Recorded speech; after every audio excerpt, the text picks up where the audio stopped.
السلام علیکم ورحمۃ اللہ وبرکاتہ، نحمده ونصلی علی رسولہ الکریم، اما بعد فاعوذ باللہ من الشیطان الرجیم، بسم اللہ الرحمن الرحیم، رب اشرح لی صدری ویسر لی امری واحلل عقدۃ من لسانی یفقہوا قولی۔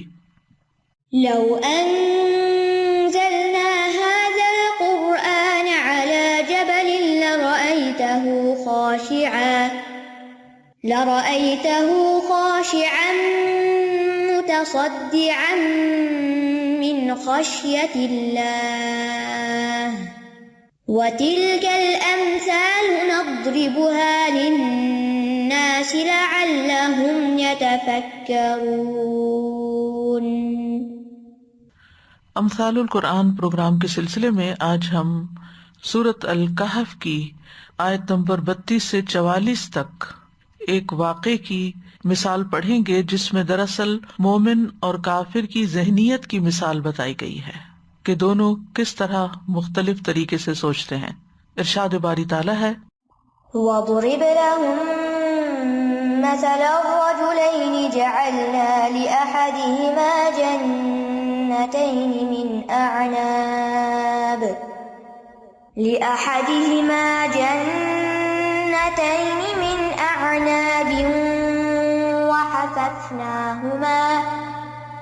وَحَفَفْنَاهُمَا بِنَخْلٍ وَجَعَلْنَا بَيْنَهُمَا زَرْعًا كِلْتَا الْجَنَّتَيْنِ آتَتْ أُكُلَهَا وَلَمْ تَظْلِم مِّنْهُ شَيْئًا وَفَجَّرْنَا خِلَالَهُمَا نَهَرًا وَكَانَ لَهُ ثَمَرٌ فَقَالَ لِصَاحِبِهِ وَهُوَ يُحَاوِرُهُ أَنَا أَكْثَرُ مِنكَ مَالًا وَأَعَزُّ نَفَرًا وَدَخَلَ جَنَّتَهُ وَهُوَ ظَالِمٌ لِنَفْسِهِ قَالَ مَا أَظُنُّ أَن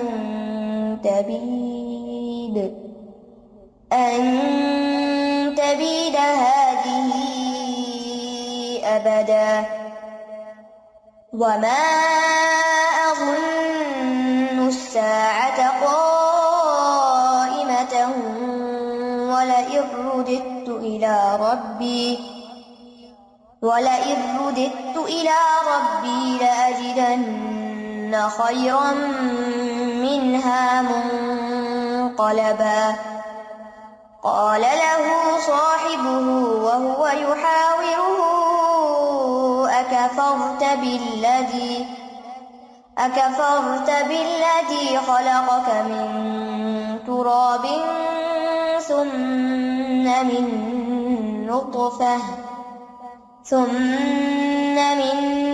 نُّطْفَةٍ ثُمَّ سَوَّاكَ رَجُلًا لَّكِنَّ هُوَ اللَّهُ رَبِّي وَلَا أُشْرِكُ بِرَبِّي أَحَدًا وَلَوْلَا إِذْ دَخَلْتَ جَنَّتَكَ قُلْتَ مَا شَاءَ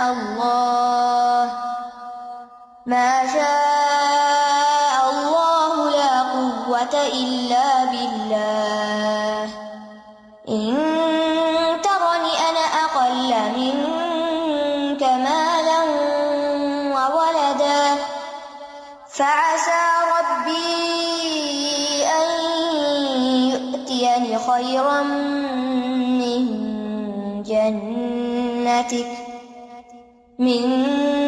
جَنَّتِكَ وَيُرْسِلَ عَلَيْهَا حُسْبَانًا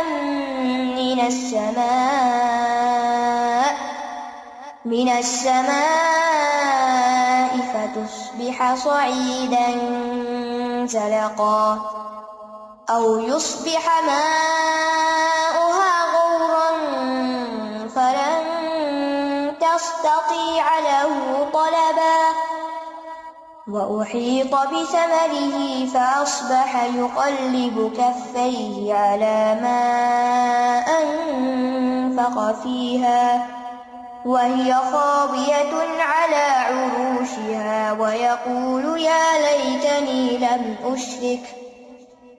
أشرك بربي أحدا ولم تكن له فئة ينصرونه من دون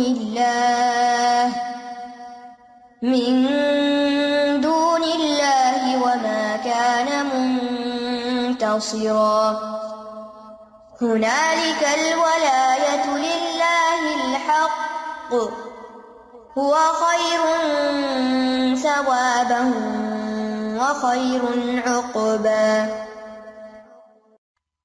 اور ان کے لیے دو آدمیوں کی مثال بیان کیجیے، ان دونوں میں سے ایک کے لیے ہم نے انگوروں کے 2 باغ بنائے تھے، اور ان دونوں باغوں کو ہم نے کھجور کے درختوں سے گھیر رکھا تھا، اور ہم نے ان دونوں کے درمیان کھیت بھی بنائے تھے۔ دونوں باغوں نے اپنا پھل خوب دیا اور اس میں کچھ بھی کمی نہ کی، اور ہم نے ان دونوں کے بیچ ایک نہر جاری کر رکھی تھی، اور اس کے لیے پھل بھی تھا۔ تو ایک روز باہم بات چیت کرتے ہوئے اس نے اپنے ساتھی سے کہا کہ میں تم سے زیادہ مالدار ہوں اور جتھے کے اعتبار سے بھی تم سے زیادہ مضبوط ہوں، اور وہ اپنے باغ میں اس حال میں داخل ہوا کہ وہ اپنی جان پہ ظلم کرنے والا تھا۔ کہنے لگا میں نہیں سمجھتا کہ یہ باغ کبھی بھی برباد ہوگا، اور نہ میں سمجھتا ہوں کہ قیامت قائم ہوگی، اور البتہ اگر میں اپنے رب کی طرف لوٹایا بھی گیا تو یقیناً میں ضرور اس سے بہتر لوٹنے کی جگہ پاؤں گا۔ اور جب وہ اس سے بات چیت کر رہا تھا تو اس کے ساتھی نے اس سے کہا کہ کیا تو اس ہستی کا انکار کرتا ہے جس نے تجھے مٹی سے پیدا کیا، پھر نطفے سے، پھر تجھے ایک درست مرد بنا دیا؟ لیکن میں کہتا ہوں کہ وہ اللہ ہی میرا رب ہے، اور میں اپنے رب کے ساتھ کسی ایک کو بھی شریک نہیں کرتا۔ اور جب تم اپنے باغ میں داخل ہوئے تو تم نے کیوں نہ کہا ماشاء اللہ لا قوت الا باللہ، جو اللہ نے چاہا ہوگا، کوئی قوت نہیں مگر اللہ کی توفیق سے۔ اگر تو مجھے دیکھتا ہے کہ میں تجھ سے مال اور اولاد میں کمتر ہوں تو ہو سکتا ہے کہ میرا رب مجھے تیرے اس باغ سے بہتر دے دے، اور اس باغ پر آسمان سے کوئی عذاب بھیج دے تو پھر وہ صاف چٹیل میدان بن جائے، یا اس کا پانی گہرائی میں اتر جائے تو تم ہرگز اسے تلاش کرنے کی استطاعت نہ رکھ سکو گے، اور اس کا سارا پھل گھیر لیا گیا۔ تو اس نے اس حال میں صبح کی کہ وہ اس پر جو اس نے اس باغ پہ خرچ کیا تھا افسوس کرتا ہوا اپنی دونوں ہتھیلیاں مل رہا تھا، اور وہ باغ اپنی چھتوں پر گرا پڑا تھا، اور وہ کہہ رہا تھا کہ اے کاش میں اپنے رب کے ساتھ کسی ایک کو بھی شریک نہ کرتا، اور اس کے لیے کوئی جماعت ایسی نہ ہوئی جو اللہ کے سوا اس کی مدد کرتی، اور نہ ہی وہ خود بدلہ لینے والا تھا۔ وہاں سارا اختیار اللہ برحق ہی کے لیے ہے، وہ ثواب دینے اور انجام کے اعتبار سے بہت بہتر ہے۔ جیسا کہ ہم دیکھ رہے ہیں کہ یہ سورۃ الکہف میں مثال بیان ہوئی ہے۔ اس مثال سے پہلے اللہ سبحانہ وتعالیٰ نے ان مشرکین کا ذکر کیا، کفار کا ذکر کیا جو ازراہ تکبر، کمزور اور مسکین مسلمانوں کی مجلس میں بیٹھنا گوارا نہیں کرتے تھے، اور اپنے مال و دولت اور حسب نسب پہ بہت فخر کرتے تھے۔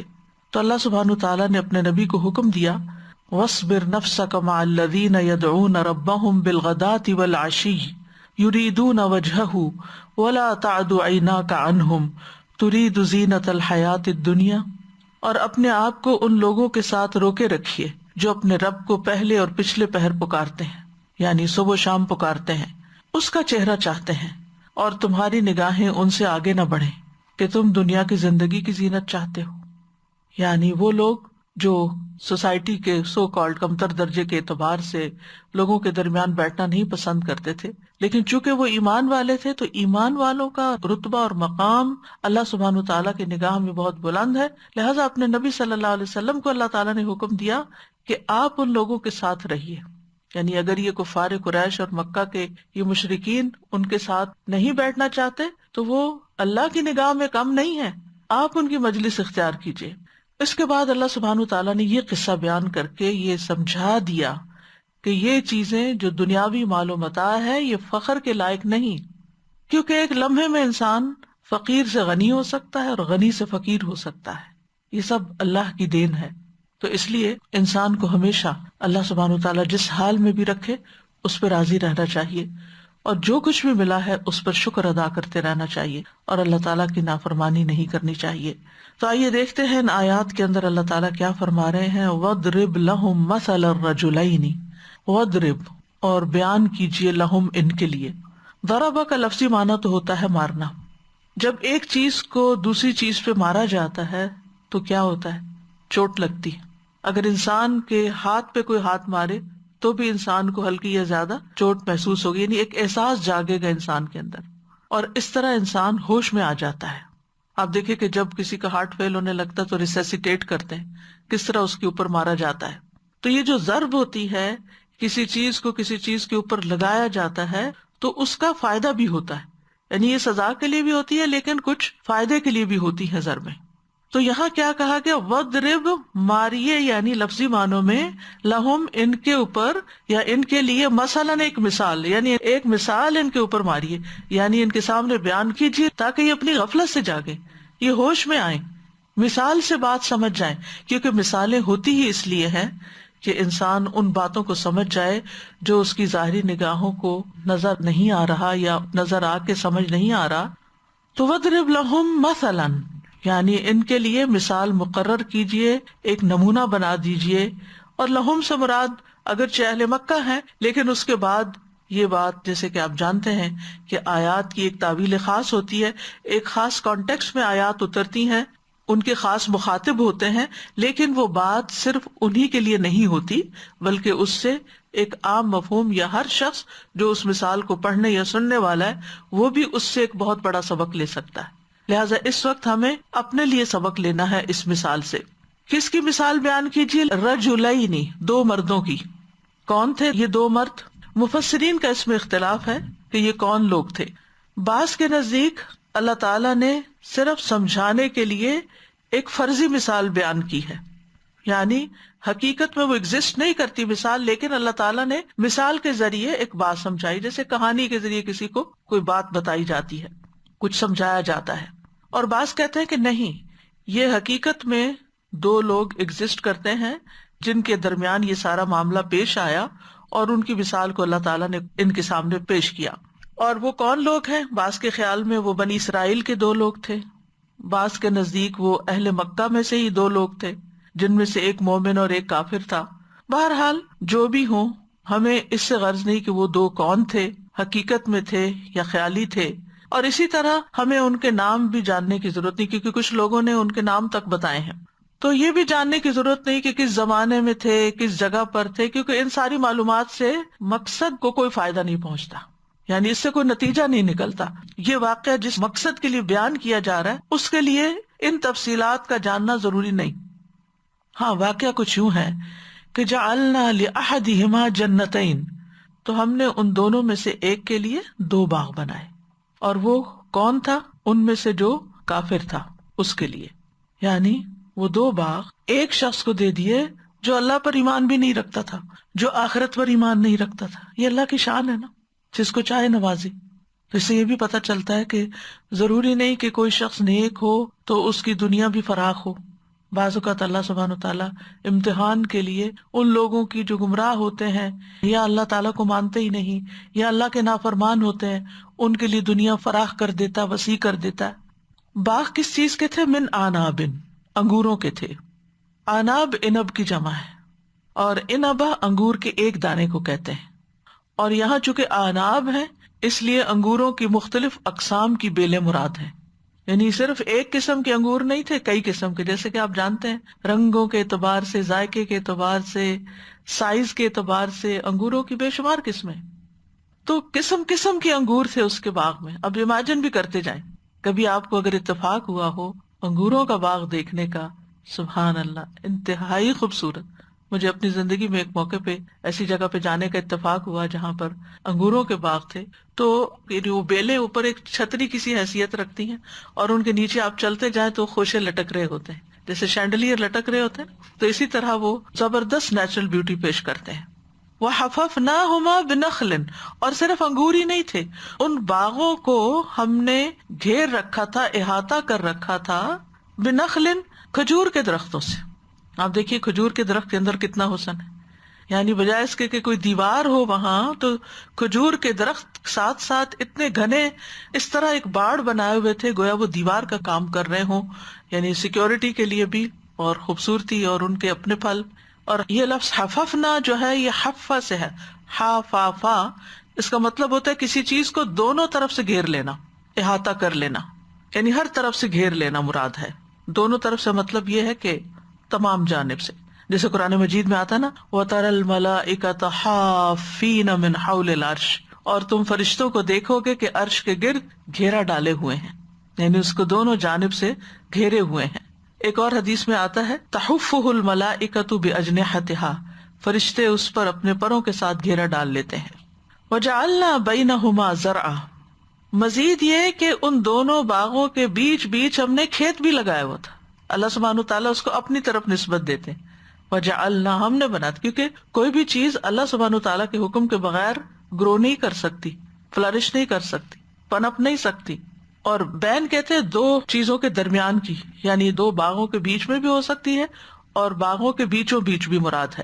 اور زرع جو ہوتی ہے اس کا لفظی معنی ہوتا ہے اگانا، انبات، کھیتی اگانا. تو یہاں مراد ہے کھیتی. قرآن مجید میں آتا ہے اَأَنْتُمْ تَزْرَعُونَهُ أَمْ نَحْنُ الزَّارِعُونَ، بھلا بتاؤ کیا تم اسے اگاتے ہو یا ہم اسے اگانے والے ہیں. یعنی کھیتی اگانا دراصل اللہ کی قدرت ہے، انسان کا ہنر یا انسان کی قابلیت اس میں کچھ نہیں سوائے اس کے کہ وہ ہل چلا کے اس میں بیج ڈال دیتا ہے. تو یہاں پر آپ دیکھیے کہ اللہ سبحانہ تعالیٰ باغ کا خوبصورت منظر پیش کر رہے ہیں. یعنی دو باغ ہیں، دو باغ، جیسے ایک دائیں جانب ایک بائیں جانب، اور جدھر بھی نظر ڈالیں باغ ہی باغ نظر آتا ہے. اس باغ میں انگوروں کی بیلیں ہیں، زمین پہ طرح طرح کے پودے لگے ہوئے ہیں، خوبصورت انگور خوشوں کے ساتھ اور بڑے بڑے پتوں کے ساتھ لٹک رہے ہیں. کھجور کے درخت گڑے ہوئے ہیں جن کی چوٹیاں بہت بلند ہیں اور ان کے خوشے الگ لٹک رہے ہیں، اور کہیں پھول ہیں کہیں پھل ہیں. یعنی ایک حسین منظر ہے جو نگاہوں میں آتا ہے. کلتا الجنتین آتت اکلہا، کلتا یعنی کلاہما، دونوں، جنتین کی وجہ سے کلتا ہے، دونوں باغات جنتین، آتت دے رہے تھے، اکلہا اپنے پھل، یعنی سارے درخت اور کھیتی نہایت عمدہ نسل کی تھی، خوب خوب پیداوار دیتی تھی. ولم تظلم منہ شیئا، اور اس میں کوئی کمی نہ چھوڑتی، یعنی ہر طرح کے پھل خوب آتے اور کہیں بھی کسی قسم کی کمی نہ ہوتی، یعنی کوئی پھل مارا ہوا نہ ہوتا، کوئی سڑا ہوا، کوئی گلا ہوا، کوئی درخت سڑ گیا اور اس میں کچھ اگا ہی نہیں، کوئی بیل جو ہے اس کو بیماری لگ گئی اور اس میں کچھ آیا ہی نہیں. تظلم کا لفظ جو ہے یہ ظلم سے، ظلم کا معنی کیا ہوتا ہے؟ کسی کے حق میں کمی کر دینا، یعنی کمی کرنے کے معنوں میں. اور ویسے بھی آپ دیکھیں کہ انسان ایک بیج لگاتا ہے، جیسے ہم نے انفاق فی سبیل اللہ کی مثال پڑھی تھی، ایک بیج ڈالتا ہے اور اس سے 700 بیج نکلتے ہیں. یعنی اس شخص نے جو بھی محنت کی تھی اور جو بھی اس نے اس میں پودے لگائے تھے اس سے کئی گنا زیادہ اس کو پیداوار آ رہی تھی، یا عام باغوں کی نسبت بھی اس باغ کی پیداوار بہت زیادہ تھی. یعنی جیسے ہم اردو میں کہتے ہیں نا، اس نے کوئی کسر نہیں چھوڑی، کوئی کسر نہیں چھوڑی تھی. وَلَمْ تَظْلِم مِّنْهُ شَيْئًا وَفَجَّرْنَا خِلَالَهُمَا نَهْرًا، مزید یہ کہ ہم نے اس کے درمیان بیچوں بیچ نہریں بھی پھاڑ دی تھی. یعنی فجرنا، فجر کا معنی ہوتا ہے کسی چیز کو وسیع طور پہ پھاڑنا اور شق کر دینا. انفجار بھی اسی سے ہے، جیسے بام پھٹتا ہے نا تو اس کے لیے انفجار کا لفظ آتا ہے، یعنی شدت کے ساتھ پانی کو پھاڑ کے بہانے کے لیے آتا ہے. فجرنا الارض عیونا، ہم نے زمین میں چشمے جاری کر دیے. صبح کو بھی فجر کا وقت اس لیے کہا جاتا ہے کہ صبح کی روشنی بھی ایک دم پھوٹتی ہے، پھوٹنے کا لفظ آتا ہے، اور اس کی رات کی تاریکی کو پھاڑ کے نمودار ہوتی ہے اور ایک دم پورے آسمان پہ پھیل جاتی ہے روشنی پر، یعنی خوب خوب روشنی ہو جاتی ہے. تو اسی طرح اس باغ کے اندر جو پانی تھا ٹھاٹھے مارتا ہوا، جیسے ٹھاٹھے مارتا ہوا دریا ہو اور زبردست قسم کی نہر ہو. اور خلال کا لفظ جو ہے خلل سے ہے، دو چیزوں کے درمیان کشادگی جو ہوتی ہے، جیسے دو دانتوں کے بیچ میں جو گیپ آ جاتا ہے، اور اسی طرح دو چیزوں کے درمیان کا جو فاصلہ ہوتا ہے، اس کو خلال کہا جاتا ہے. تو مطلب یہ کہ کہیں کھیت اگا ہوا تھا اور پھر جو بیچ کی جگہ تھی وہاں سے پانی گزر رہا تھا، اور پھر کھیت اگا ہوا تھا، اور یعنی بیچوں بیچ وہ نالیاں بنی ہوئی تھیں اور نہریں بہ رہی تھی. اور نہر جو ہے بنیادی طور پہ اردو میں تو نہر کہتے ہیں نا کنال کو، لیکن عربی میں نہر کا لفظ دریا کے لیے بھی استعمال ہوتا ہے. بیسیکلی اس جگہ کے لیے نہر کا لفظ استعمال ہوتا ہے جہاں کثرت سے پانی بہتا ہے، بھلے وہ کنال ہو یا ریور ہو، اور اس کی جمع جو ہے وہ انہار آتی ہے. تو مطلب یہ تھا کہ ان دونوں باغات کے درمیان رواں دواں نہریں تھیں. ایک نہر چینی پانی کے ساتھ بہ رہی ہے، اور انسان اپنے باغ کو سیراب کرنے کے لیے کسی کنویں کا محتاج نہیں ہے، اور نہ ہی اس کو کوئی نالیاں کھودنے کی ضرورت ہے. یعنی ایک خوبصورت منظر بھی پیش کر رہی ہیں. باغ ہو اور اس میں نہریں بھی چل رہی ہوں، پانی ہو، تو منظر اور زیادہ حسین ہو جاتا ہے. تو آپ دیکھیے کہ اللہ سبحانہ تعالیٰ نے اس کو نعمت دینے میں کوئی کمی نہیں چھوڑی تھی، ہر طرح کی نعمت عطا کی تھی. وَكَانَ لَهُ ثَمَرٌ، اور اس کا ثمر بھی تھا. ثمر بنیادی طور پر درخت کے ان اجزاء کو کہتے ہیں جن کو کھایا جا سکتا ہے، یعنی قابل استعمال. اس کا واحد ثمرہ ہوتا ہے، اور جمع ثمار اور ثمرات. وَكَانَ لَهُ ثَمَرٌ، اور اس کا پھل بھی تھا.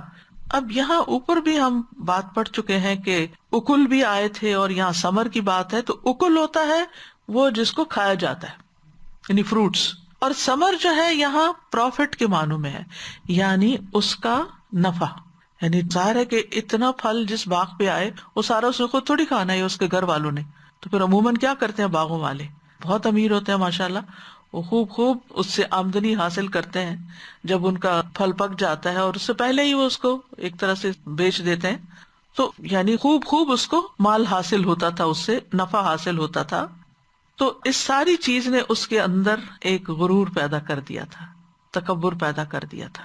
فقال لصاحبہ، تو اس نے اپنے ساتھی سے کہا، اپنے دوست سے کہا، جو کون تھا؟ مومن تھا لیکن مسکین تھا، اس کے پاس باغ نہیں تھا، اس کے پاس زیادہ مال نہیں تھا.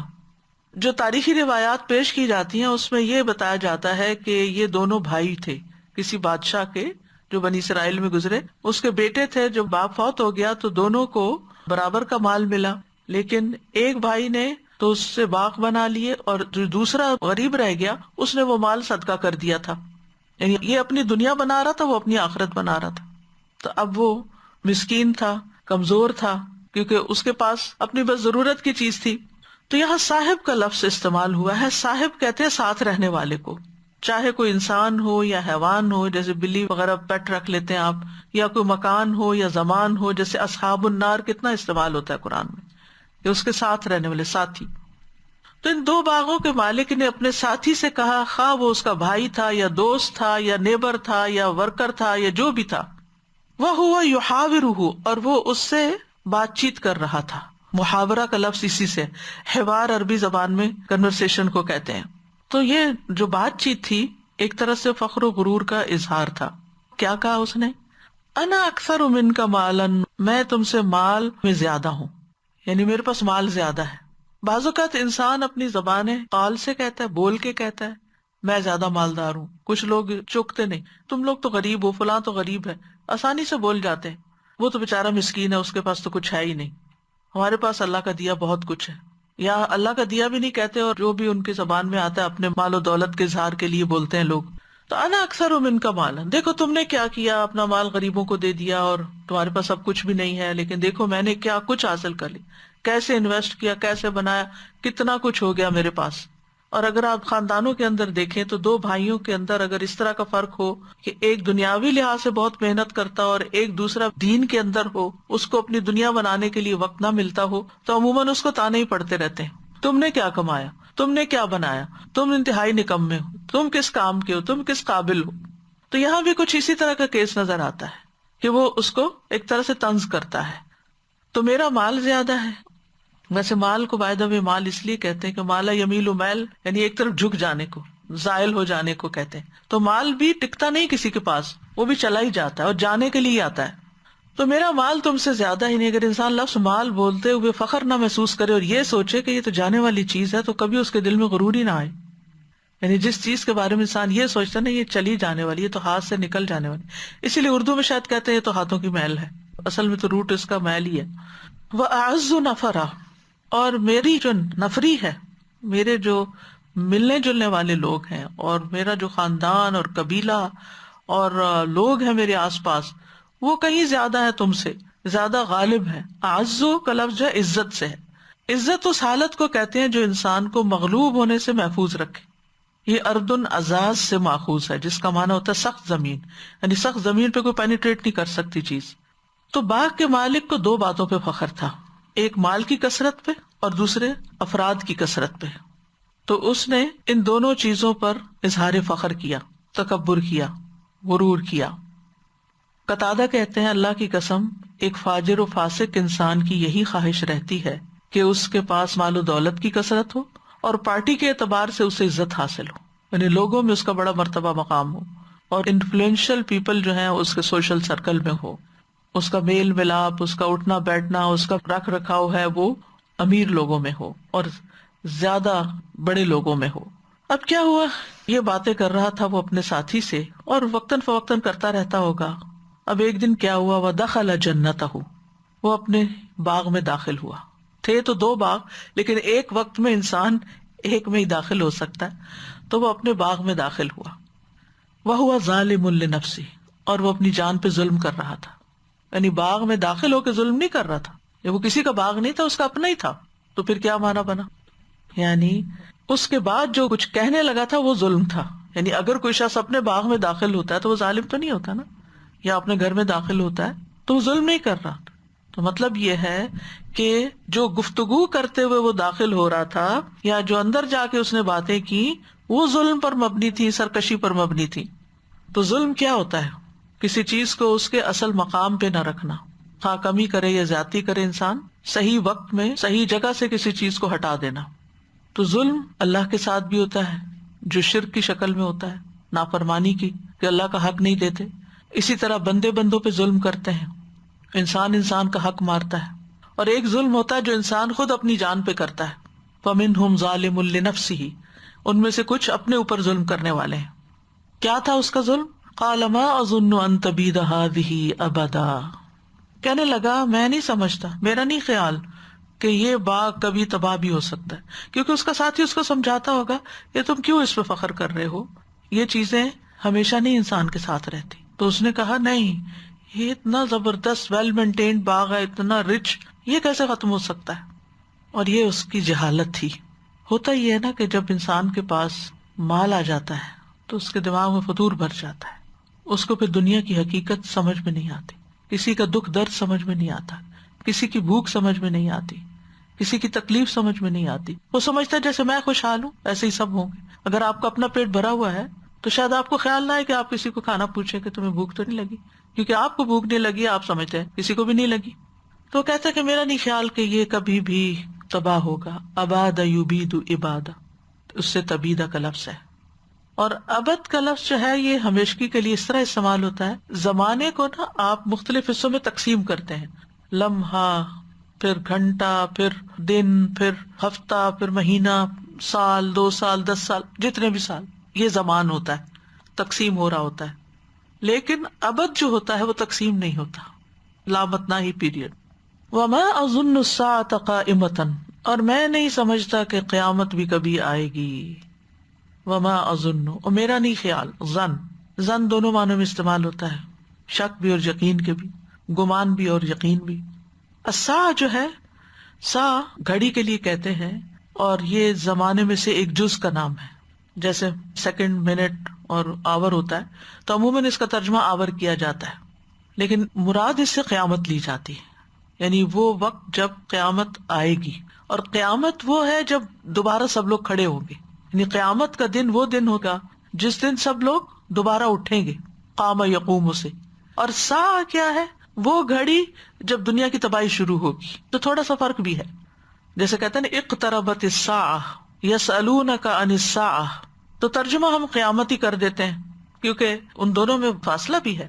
یعنی پہلے جو سب چیزیں ختم ہو جائیں گی، پھر جب تک اللہ چاہے گا ایسے ہی رہے گی، پھر اللہ تعالیٰ دوبارہ سور پھونکیں گے اور اس سے پھر یہ کہ سب اٹھ کے کھڑے ہو جائیں گے.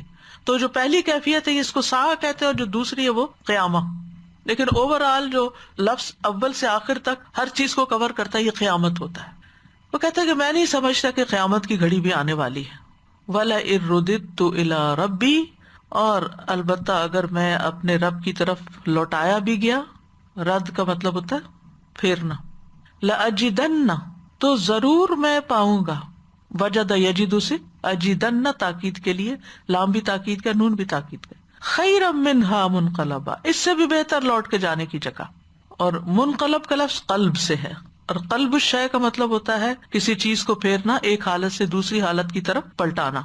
تو یہ باغ والے کی انتہائی سرکشی تھی، کیونکہ ہوتا یہ کہ جب انسان کو کچھ مل جاتا ہے تو پھر سرکشی کرنے لگتا ہے. جیسے سورۃ العلق میں آتا ہے کلا ان الانسان لیطغی، کیوں؟ ان رآہ استغنی، ہرگز نہیں، بے شک انسان یقیناً حد سے نکل جاتا ہے، اس لیے کہ وہ اپنے آپ کو دیکھتا ہے کہ میں غنی ہو گیا ہوں، مجھے اب کسی کی ضرورت نہیں رہی، تو سرکش ہو جاتا ہے، اکڑ جاتا ہے.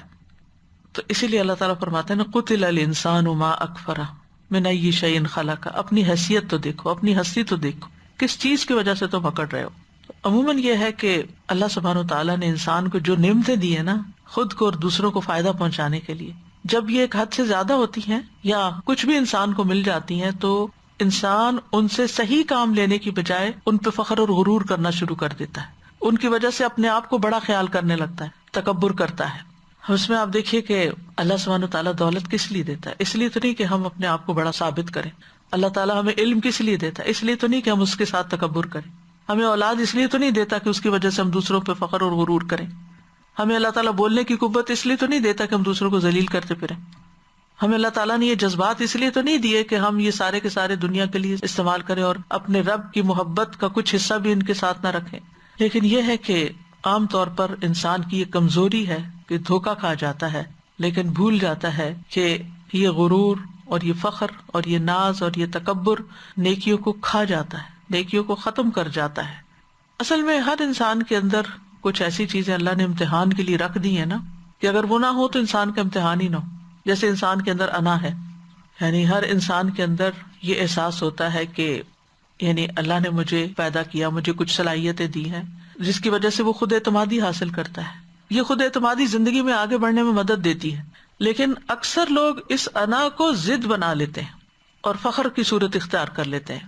یہ جو فخر و غرور ہے نا، انسان کی ساری خوبیوں پر، انسان کی ساری بھلائیوں پر پانی پھیر دیتا ہے. یہ خود پسندی یا عجب، چاہے وہ نیکی کے کام میں ہی کیوں نہ ہو، کہ نیکی کر کے انسان فخر غرور کرنے لگے کہ میں نے بڑا کام کیا، اسی لیے عموماً وہ خود نمائی کرنے لگتا ہے، اپنے خیرات کے، صدقات کے اور نیکیوں کے قصے لوگوں کو سناتا رہتا ہے تاکہ لوگ مان جائیں کہ ہاں یہ بڑا ہی نیک پاک انسان ہے. لیکن اللہ تعالیٰ انسان سے کیا چاہتا ہے کہ انسان کے اندر تواضع ہو، عاجزی ہو، اللہ کے لیے جھک جائے، بندوں کے ساتھ انسانوں والا معاملہ کرے. تو یہاں پر آپ دیکھیے کہ نہ صرف اس نے کیا کیا، باغ کے بارے میں کہا کہ یہ کبھی نہیں خراب ہو سکتا، بلکہ ساتھ ہی کہا کہ مجھے اس سے بہتر ملے گا. یعنی اس سے پتہ چلتا ہے کہ اس کے عقیدہ توحید میں اور عقیدہ ایمان بالآخرت پہ خرابی تھی. قال له صاحبہ، تو اس کے ساتھی نے اس سے کہا، وہو یحاورہ، اور وہ اس سے بات چیت کر رہا تھا، اس کو سمجھا رہا تھا. یعنی یہاں پر اس مومن کے کردار کی بات ہے کہ جو اپنے ساتھی کو سمجھا رہا ہے، اور یہی مومن کا فرض ہوتا ہے کہ اگر کوئی شخص غلط کام کر رہا ہو تو اس کو اس موقع پر آسان طریقے سے سمجھائے.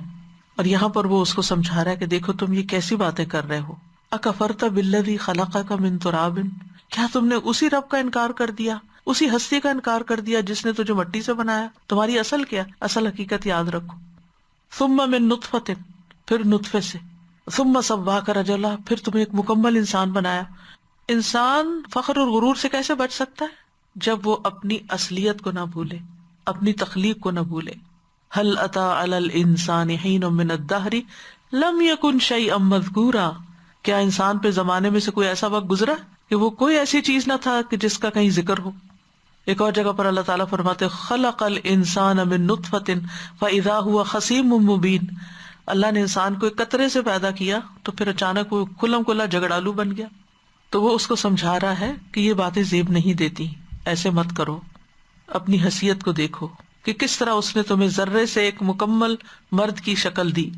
لکنہ اللہ ربی ولا اشرک بربی احدا، لکنہ، الف آپ دیکھ رہے ہیں اضافہ ہو گیا یہاں پر لاکنہ کے آگے، تو یہ اصل میں تھا لاکنہ انا، لاکنہ انا تھا، تو حمزہ حذف ہو گیا، نون نون میں مدغم ہو گیا، تو یہ لاکنہ بن گیا. اس کا مطلب ہے لیکن میں، لاکن انا هو اللہ ربی، لیکن میں کیا سمجھتا ہوں کہ وہ اللہ ہی میرا رب ہے. ولا اشرک بربی احدا، اور میں اپنے رب کے ساتھ کسی ایک کو بھی شریک نہیں کرتا، یعنی اللہ تعالیٰ کے ساتھ کسی دوسرے کو شریک نہیں کرتا۔ تو شرک دو طرح کا ہوتا ہے نا، ایک تو اللہ تعالیٰ کی ذات میں، اس کی صفات میں کسی کو شریک ٹھہرانا، اور ایک ہے اللہ کے ساتھ کسی نیکی کے کام میں دوسرے کو بھی خوش کرنے کی کوشش کرنا، جس کو ریاکاری کہتے ہیں، اور اس سے نفاق پھوٹتا ہے۔ تو باغ والے ساتھی کا عقیدہ کیا تھا کہ میں قیامت کو نہیں مانتا، لیکن اس کا نیک دوست کیا کہتا ہے کہ میں اپنے رب کے ساتھ کسی کو شریک نہیں کرتا، اللہ ہی میرا رب ہے۔ پھر مزید سمجھاتا ہے وَلَوْلَا إِذْ دَخَلْتَ جَنَّتَكَ قُلْتَ مَا شَاءَ اللَّهُ لَا قُوَّةَ إِلَّا بِاللَّهِ، اور یہ کیوں نہ ہوا کہ جب تم اپنے باغ میں داخل ہوئے تو تم کہتے ما شاء اللہ، جو اللہ نے چاہا وہ ہوا، لا قوت الا باللہ، اللہ کے سوا کوئی قوت نہیں۔ یعنی نعمتیں اس وقت سلامت رہتی ہیں جب انسان نعمتوں کے ساتھ شکر کا معاملہ کرے، اس ہستی کا اقرار کرے اور اس کا بار بار ذکر کرے، یعنی ما شاء اللہ لا قوت الا باللہ، یہ تکرار ہے نا اللہ کی، یعنی نعمت پا کے اللہ ہی کو یاد کرو۔ اور یہ جو لا حول ولا قوت الا باللہ عموماً کہتے ہیں نا، تو حول کا مطلب ہوتا ہے حرکت، تدبیر اختیار کرنا، یعنی کوئی تدبیر پلاننگ نہیں ہم کر سکتے جب تک اللہ نہ چاہے، اور پھر کسی چیز کو کرنے کی قوت یا کسی شر کو ہٹانے کی قوت ہم میں نہیں، تو نہ تدبیر کی قوت ہم میں، وہ بھی اللہ ہی ہمارے ذہنوں میں ڈالتا ہے، اور اسی طرح کسی شر کو دور کرنے کی بھی قوت نہیں ہم میں، کچھ بنانے کی قوت بھی ہم میں نہیں۔ تو لا قوت الا باللہ تم کہو کہ یہ سارا اللہ ہی کی پلاننگ تھی اور اللہ ہی کے دیے سے یہ سب کچھ بنا ہے۔ تو اس آیت سے لوگوں نے یہ مطلب نکالا ہے کہ جب کوئی اچھی چیز دیکھو تو ماشاء اللہ کہو یا لا قوت الا باللہ، یہ الفاظ کہنے چاہیے۔ لیکن حدیث میں آتا ہے کہ جب تم میں سے کوئی اپنے بھائی یا اس کی ذات یا مال میں اچھی چیز دیکھے اور اس کو پسند آئے، اچھی لگے، دل خوش ہو جائے دیکھ کے کسی کی نعمت، تو اسے برکت کی دعا دے، کیونکہ نظر کا لگنا برحق ہے۔ یہ مسند احمد کی روایت ہے۔ یعنی اچھی چیز کو دیکھ کے انسان جب کہتا ہے او واو، اس طرح کے الفاظ جب بولتا ہے تو پھر کیا ہوتا ہے کہ بعض اوقات وہ حسد کی نظر بھی ہو سکتی ہے، اور بعض اوقات ایک حسرت کی ہو سکتی ہے، یا جو بھی، یا کسی بھی چیز کی نہ ہو تو نظر کی ایک تاثیر ہوتی۔ لیکن اگر آپ دیکھتے ہی کوئی چیز اچھی لگی، بارک اللہ فیکم، بارک اللہ لک، بارک اللہ علیک، ہر طرح کہا جا سکتا ہے۔ اور اسی طرح ابن عثیمین کہتے ہیں کہ جب انسان کو اپنے مال میں کوئی ایسی چیز نظر آئے جو اس کو اچھی لگے تو اس کو کہنا چاہیے ماشاء اللہ لا قوت الا باللہ۔ جیسے کہ دو باغ والوں کے قصے میں یہ شخص باغ میں داخل ہو کے اس کو بتا رہا ہے کہ یہ لفظ پڑھا کرو، ان ترنی انا اقل منک مالا و ولدا، اگر تم دیکھتے ہو مجھے کہ میں تم سے مال اور اولاد میں کم ہوں، یعنی آپ اپنے سے کم مال والے کو دیکھیں تو پھر کیا سوچیں کہ یہ تو اللہ کا فضل ہے مجھ پر، یعنی اللہ کا فضل تمہیں اپنے اوپر یاد کرنا چاہیے تھا۔ لئن شکرتم لازیدنکم، تاکہ تمہیں نعمتیں زیادہ ملے، لیکن تم نے ایسا نہیں کیا، تو ہو سکتا ہے فعسیٰ ربی ان یؤتینی خیرا من جنتک، تو ہو سکتا ہے کہ میرا رب مجھے تمہارے باغ سے بہتر دے۔ سبحان اللہ، کتنی پازیٹیو سوچ ہے کہ کسی کے باغ کو دیکھ کے حسرت کرنے کی بجائے اور غم کھانے کی بجائے یہ کہنا کہ اللہ مجھے اس سے بھی بہتر دے سکتا ہے، مجھے اس پہ غم کھانے کی کیا ضرورت ہے۔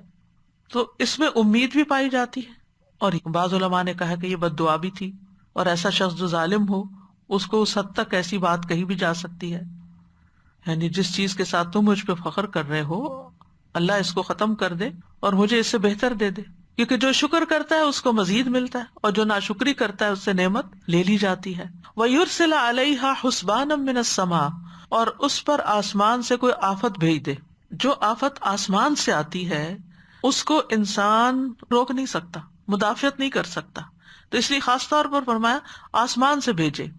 مثلاً بارشیں زیادہ ہو جائیں، برف زیادہ پڑ جائے، سیلاب زیادہ آ جائے، سیلاب اوپر کی بارش سے آتا ہے نا، یا اوپر سے کوئی آگ برسے، تو پھر ایسی صورت میں انسان کے اندر کوئی طاقت نہیں کہ اس کو اپنے سے دور کر سکے۔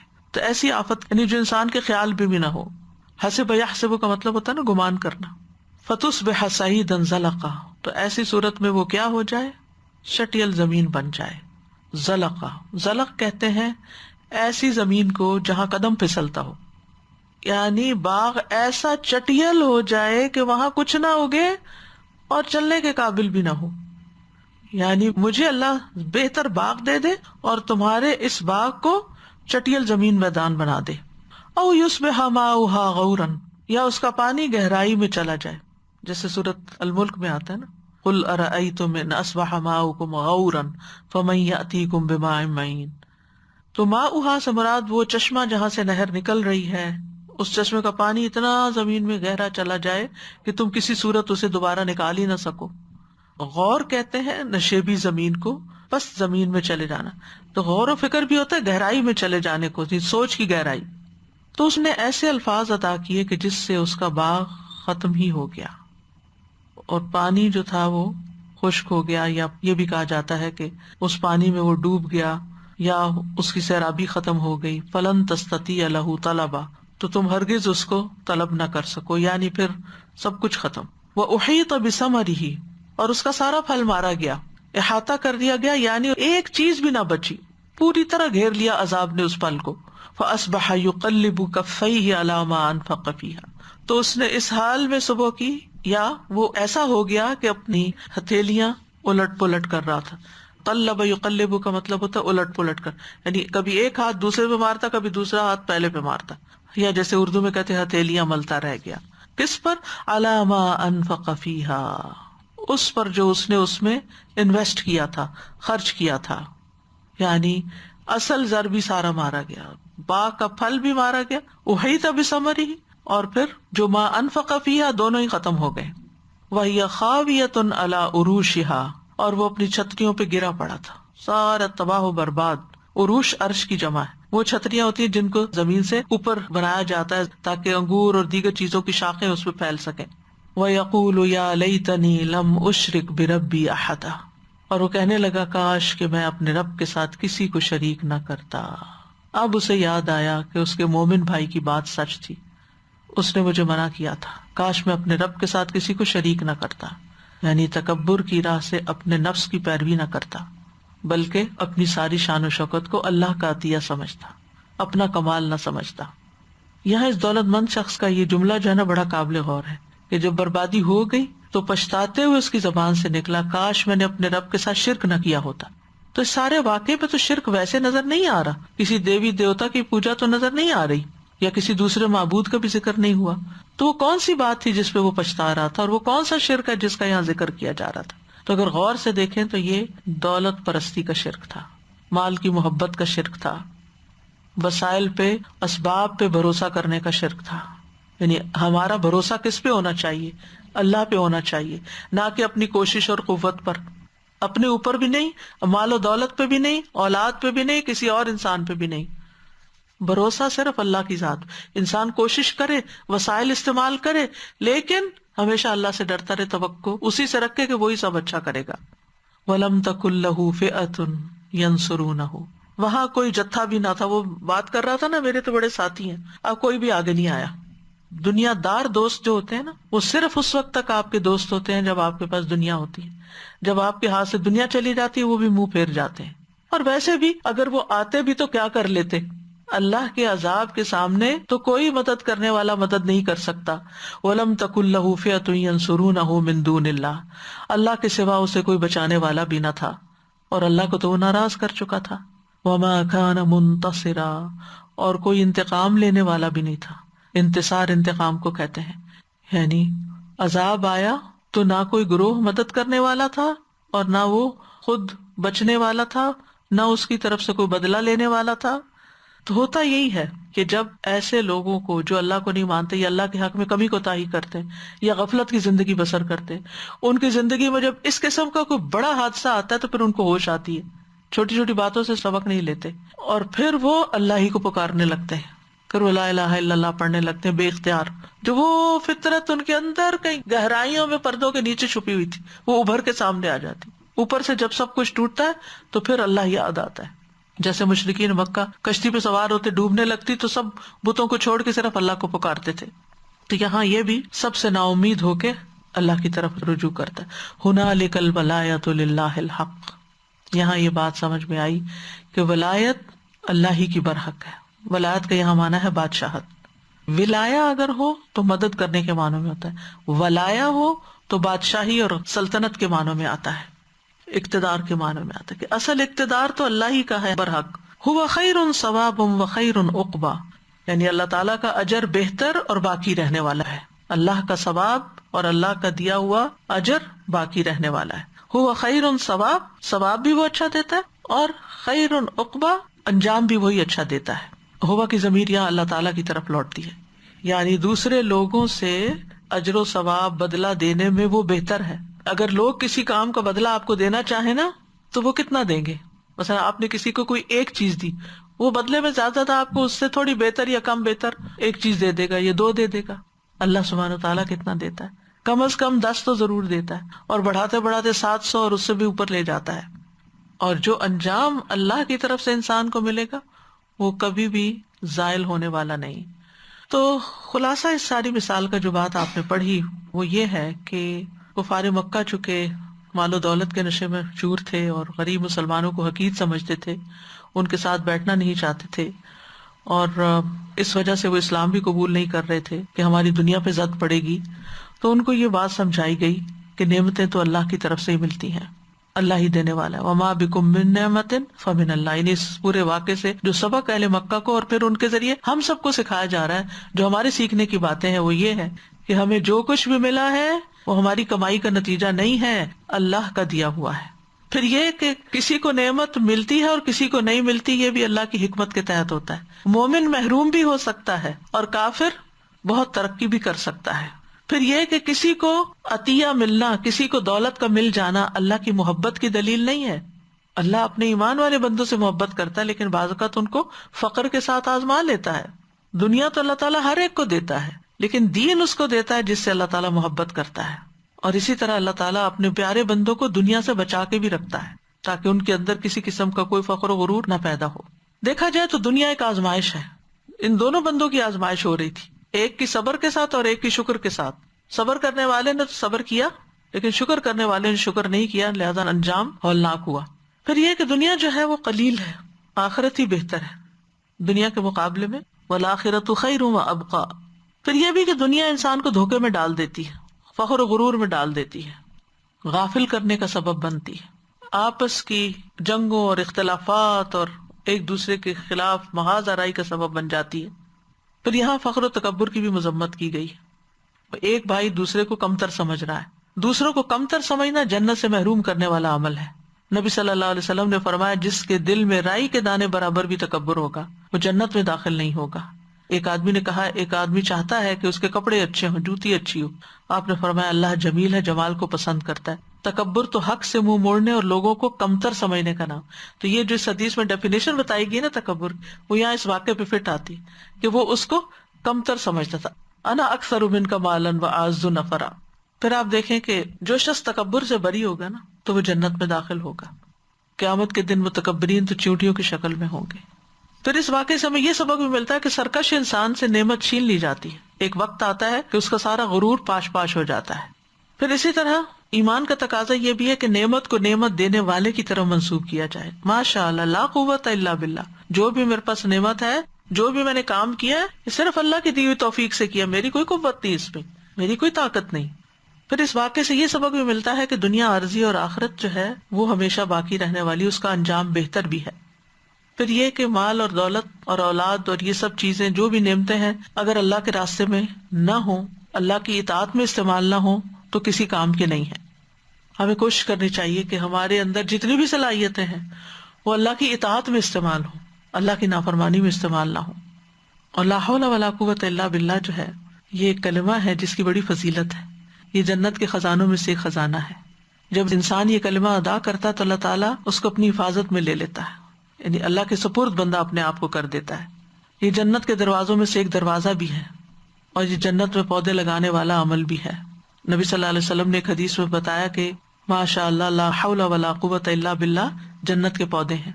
اس کلمے کو کثرت سے کہنے کا حکم ہے. لا حول ولا قوت الا باللہ کثرت سے پڑھا کریں. حضرت ابو ذر کہتے ہیں مجھے میرے خلیل نے 7 چیزوں کی وصیت کی. میں مساکین سے محبت کروں، ان کے قریب رہوں، اپنے سے نیچے والے کو دیکھوں، اوپر والے کو نہ دیکھوں، میں سے صلہ رحمی کروں اگرچہ کوئی مجھ سے رشتہ توڑے، اور یہ کہ میں لا حول ولا قوت الا باللہ کی کثرت کر دوں، اور یہ کہ حق بات کہوں خواہ وہ تلخی کیوں نہ ہو. اللہ اکبر. بڑا ہی مشکل کام ہے یہ، بہت مشکل، لیکن اس میں خیر بھی بہت آتی. وقتی طور پہ نقصان بھی ہو سکتا ہے، تکلیف بھی ہوتی ہے، آپ کو لوگ ذلیل بھی کرتے ہیں بعض اوقات، لیکن انجام وہی بہتر ہے جو اللہ کے پاس. اور میں اللہ کے بارے میں کسی ملامت کرنے والے کی ملامت کی پرواہ نہ کروں، اور یہ کہ میں لوگوں سے کچھ نہ مانگوں. سبحان اللہ. یہ نصیحتیں کی تھی ابو ذر کو نبی صلی اللہ علیہ وسلم، اور یہ صرف ان کے لیے نہیں تھی، یعنی خاص ان کے لیے تھی اور عام ہم سب کے لیے بھی ہیں. پھر یہ ہے کہ یہ کلمہ جو ہے لا حول ولا قوت الا باللہ، یہ کفایت کرنے والا ہے، اللہ کا محبوب کلام ہے، گناہوں کا کفارہ بھی ہے. تو کرنے کا کام کیا ہے؟ نعمت ملے تو شکر ادا کریں، تکبر نہ کریں، نعمتوں کو اللہ کی عنایت سمجھیں، اپنی قابلیت نہ سمجھیں، اور یہ کہ دوسروں کو حقیر نہ سمجھیں، اور یہ کہ لا حول ولا قوت الا باللہ کی کثرت کریں، اور یہ کہ آخرت کے انجام کو یاد رکھیں. اللہ تعالی ہمیں عمل کی توفیق عطا فرمائے. سبحان اللہ والحمد للہ ولا الہ الا اللہ واللہ اکبر ولا حول ولا قوت الا باللہ. سبحان اللہ لا شریک لہ لہ الملک ولہ الحمد وہو علی کل شیء قدیر لا حول ولا قوت الا باللہ. سبحان اللہ وبحمدہ اللہم انی اعوذ بک من البخل واعوذ بک من الجبن واعوذ بک من ان ارد الی ارذل العمر واعوذ بک من فتنة الدنیا وعذاب القبر. اللہم انت عضدی ونصیری بک احول وبک اصول وبک اقاتل. اللہم انی اسألک النعیم المقیم الذي لا يحول ولا يزول.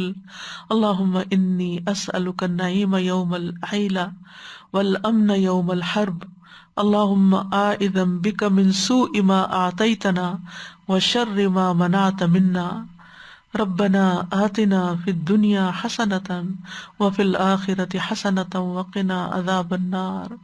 اللهم اشف أنت الشافي لا شفاء إلا شفاؤك اشف شفاء لا يغادر سقما.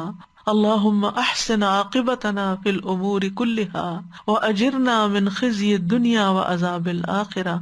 ربنا تقبل منا انك انت السميع العليم وتب علينا انك انت التواب الرحيم. وصلى الله تعالى على خير خلقه محمد وعلى آله واصحابه واهل بيته اجمعين برحمتك يا ارحم الراحمين. الہی آمین. لو أنزلنا هذا القرآن على جبل لرأيته خاشعا متصدعا من خشية الله وتلك الأمثال نضربها للناس لعلهم يتفكرون. جی استاذہ جی، مجھے یہ خیال آ رہا تھا کہ فوراً ہی جیسے اس کے اوپر یہ سب آزمائش آئی تو فوراً اللہ تعالیٰ سبحانہ تعالیٰ کی طرف پلٹ گیا وہ شخص. لیکن کئی ایسے بھی بیچارے ہوتے ہیں کہ ان کو پھر بھی سمجھ میں نہیں آتا. تو میں یہ سمجھتی ہوں کہ اگر کوئی آزمائش آنے کے بعد بھی پلٹ جائے تو یہ بھی اللہ تعالیٰ کا شکر ادا کرنے کی بات ہے، خوش قسمتی کی بات ہے کہ آپ پلٹ آئے اور آپ انسان سبق سیکھے، حادثوں سے سبق سیکھے. بالکل بالکل. اور دوسرے استاذ جی تھوڑا چھوٹا سا سوال آ رہا تھا ذہن میں کہ پھر جیسے کسی دوسرے کی نعمت کو دیکھا تو تبارک اللہ، اور اپنی کوئی چیز پسند آئے تو پھر اس میں ماشاء اللہ مال وغیرہ دیکھے تو. السلام علیکم ورحمۃ اللہ. میں سوچ رہی تھی کہ تکبر کی ایک مثال جو دنیا میں سب کو نظر آتی ہے وہ ٹائٹینک کی ہے. جب ٹائٹینک چلنے لگی تھی تو انہوں نے اس کو اتنا مضبوط اور اتنا خوبصورت بنایا تھا، اور انہوں نے کہا تھا کہ یہ ڈسٹرائبل نہیں ہے، انڈسٹرائبل، گاڈ بھی نہیں بریک کر سکتا. ہاں جی، اس کو اور کتنا غرور انہوں نے کیا، اور اللہ سبحانہ و تعالیٰ نے اس کو 2 ٹکڑوں میں کر دیا. کیسا ہوا ان کا انجام؟